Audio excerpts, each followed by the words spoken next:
that petitions come out and people start alluding to the importance of what everybody else is thinking in their field, the more problems there are in that field, because it's a strong indication. Because what are you going to do if you're a young researcher and somebody comes to you and says, sign this petition?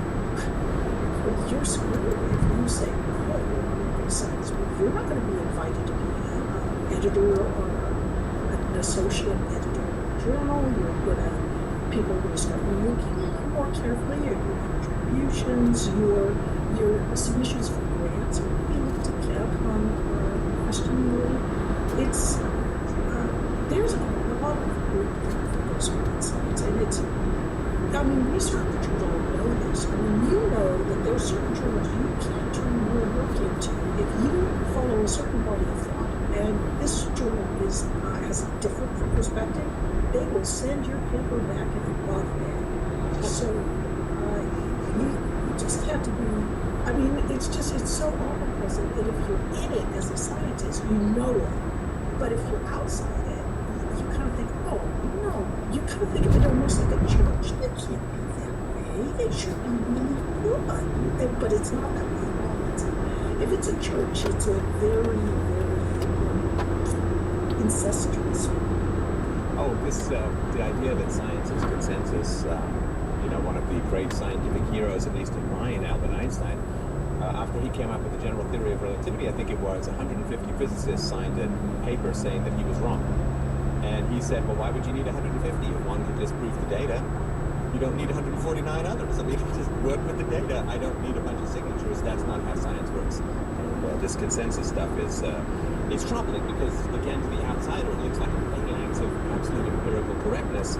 But knowing, it's the old thing, like how scientific consensus makes reminds me of Bismarck's old statement, like there's two things you shouldn't see getting made, laws and sausages. And I think sometimes scientific consensus may fall into that category as well. That's so true.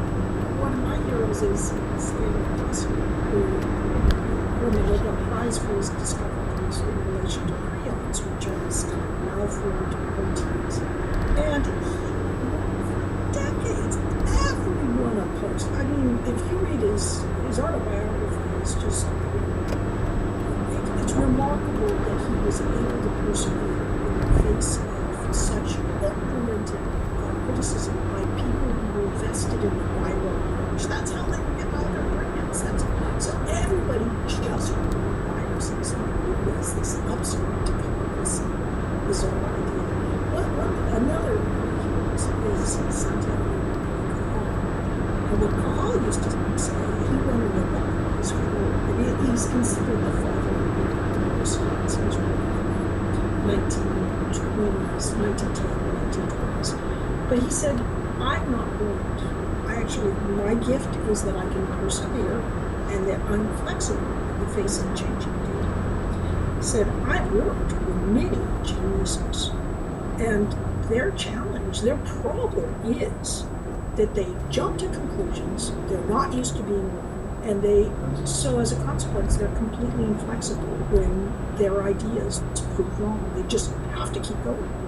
So I think that's a lot of what continues to take place in science today. And as you say, by the time people are proven wrong, it's a long way down the road, and then there's some new thing that people are afraid to talk about and criticize. So, well, listen, I really appreciate your time. I probably could chat all day, but I did have a look at your online course. We'll put links to it below, as well as links to your books, which I highly recommend. Very entertaining and engaging writer. And if I can just get your witness for maybe a minute and a half more, your husband.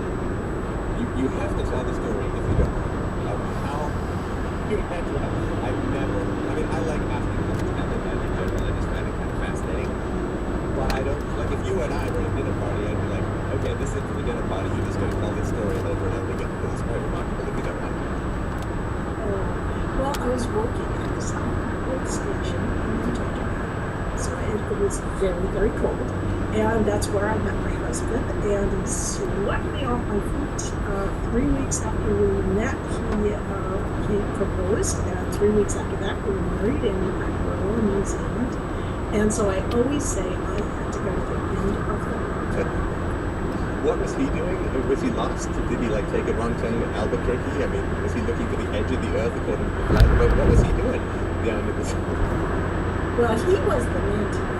He was in charge of the garage operations, and I was a radio. So I mean, you know, hanging out with this guy, we could actually go out to the garbage dump together. We could get on vehicles. We started when I mean, Right. what can I say? So, you know, for the guys out there, if you really want to know how you get game in the game of romance, you take a woman to a garbage dump and it's minus me. That apparently is the best way.